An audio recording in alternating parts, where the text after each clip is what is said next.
Hi, I'm Lin. And I'm Leo. Welcome back to Yoga with Lin and Leo. And welcome to our pose directory. And today we're going to be showing you different ways or approaches to Bhujangasana. So Bhujangasana is quite a challenging backbend. It is an introductory backbend on the Iyengar syllabus. However, it's one of the more difficult backbends on that introductory syllabus, and I think it can be used in all sorts of ways. Yes, definitely. So the ways that we're going to work today, you're going to need a rolled blanket and a belt. If you don't have a belt, you can always tie a tie. Most people have a rolled blanket. Yeah. But if you haven't got a belt, do purchase a belt because it's quite useful. Yeah, quite. It's quite useful to have one of these. Now, when we first start with Bhujangasana, and we're going to take it from a beginner's perspective, sometimes beginners can be quite mobile and flexible, but quite often in our experience that beginners do have quite a lot of stiffness, particularly in their lower back. And this pose is really there to help you with that. So we want to try to move to get some energy into those stiff areas, but also to practice in a safe way. So to start with, Leo's going to demonstrate having the rolled blanket underneath the top of the thigh. Now we're going straight for a support because this will help you to get more length in your lower back. So this is a really nice way of practicing, and I know that our students love practicing with this rolled blanket. What's very important is that the whole spine, even though you're in this position, you can see the lumbar spine is very happy because the lumbar spine is curving. It's a little bit more problematic on women than men, but you have to see that this area, this tailbone, is lengthening towards the heel side and extending those legs away from you. And we're going to just do a little bit of preparation to start with, just putting the forearms onto the mat. So you can see here with Leo. Now, we know that this is a lift through the front body, very dynamic, but what I want you to work on in this action is to let that weight of the tailbone just release towards the leg side. So you just want to weight that area down so it gives you a bit of stability. Press into the wrist and see how much you can express the upper chest region and the collarbones, and just be there, hold for 10 to 15 seconds and just release the hold, and then we go again. So again, press into the wrist. You want to see that you're anchoring that tailbone and just getting that real nice opening. So this is how we're introducing just a little bit of preparation, so all of you can work towards this action. If you find it's difficult in your lower back, then you know that you need to do a few more twists, a few more standing poses, and keep your practice regular. Okay, we're going to come into something that looks a little bit more like the full pose, but what we're going to do is use a belt. So of course, those of you who do experience a little bit of a challenge in the lower back, you will really benefit from using this belt around the legs. And it will really identify how important it is to have good, stable, strong legs for these poses. And you get that from your standing poses. Yeah, exactly that. Yeah.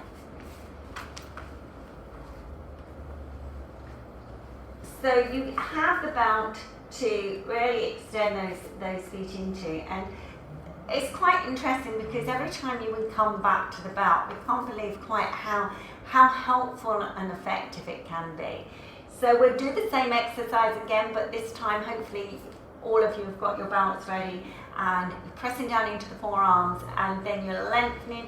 Remember what I was saying about the tailbone, just let it become weighted, let it release down, that's it. So all those skin fibers, muscle fibers, they're not compressing in any way, they're going to just let you freely move into the action. It's really effective, isn't it?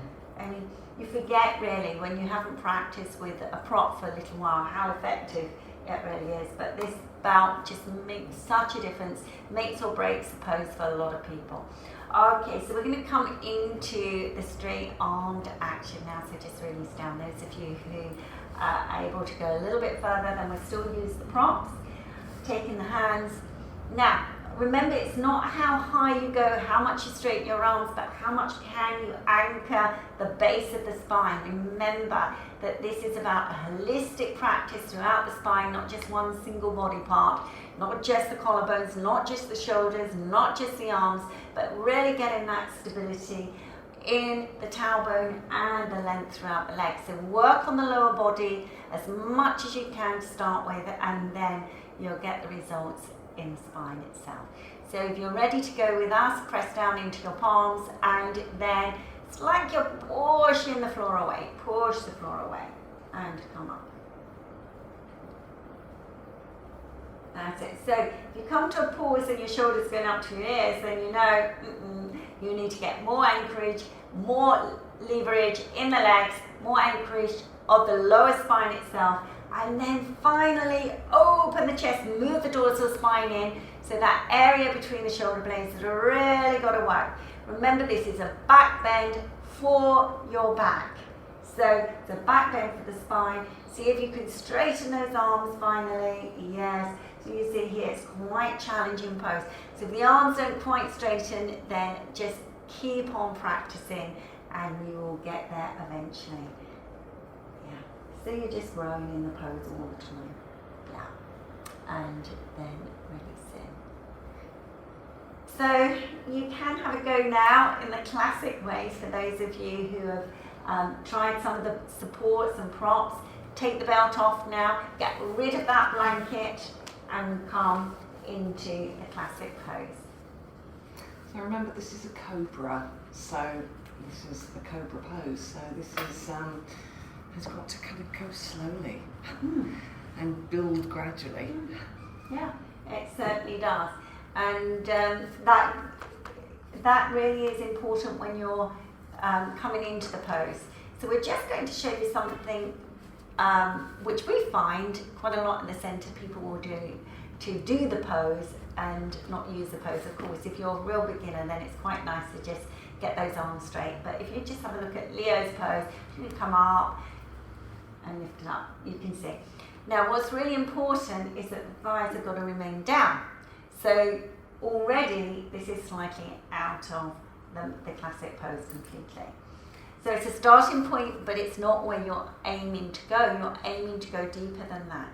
So remember the work with the belt, with the folded blanket, press into your palms, look forward, and then see, can you anchor the spine, go on lengthening with the legs and start to come up. Now you may find that the back is quite tight, paraspinal is tight. That's what the pose is there for, is to really unfold all of that stiffness. So go on, press, press, press, that's it. So if you just come halfway, then that's fine, and just keep practicing. It's better to actually use the pose to correct and transform some of those bad habits in the spine. Go on, press down into those palms. See if you can go up a little bit more, lift up through the center of the spine. Go and see what's happening in the base of the spine. Is it anchoring down? Get that lift and opening. So very, very strong on those paraspinal muscles. You find people with really long arms actually find this very challenging because they have to use their back and they can't use their long arms for the action. So, not saying about Leo's arms. Don't make me laugh. It's hard work, but it's very rewarding and such a great action for your spine. It's the happy pose because actually it really touches those upper chest energies, and then release it. So come into Adho Mukha so that you can just release the back out. Yeah. So I'm just going to give Leo a little bit of a helping hand so that she can extend the back. But if you are practicing to release your back, then do see that those thighs are working. You can scrape your heels down a wall, which is really helpful, and that will give you a little bit of a connection and a fulcrum to work with if you haven't got a very kind hand to help you with this action. Okay, and then releasing Bhujangasana.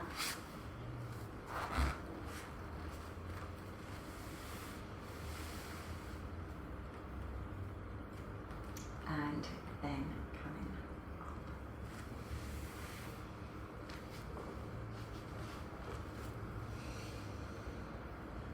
So we hope you enjoyed doing Bhujangasana with us today.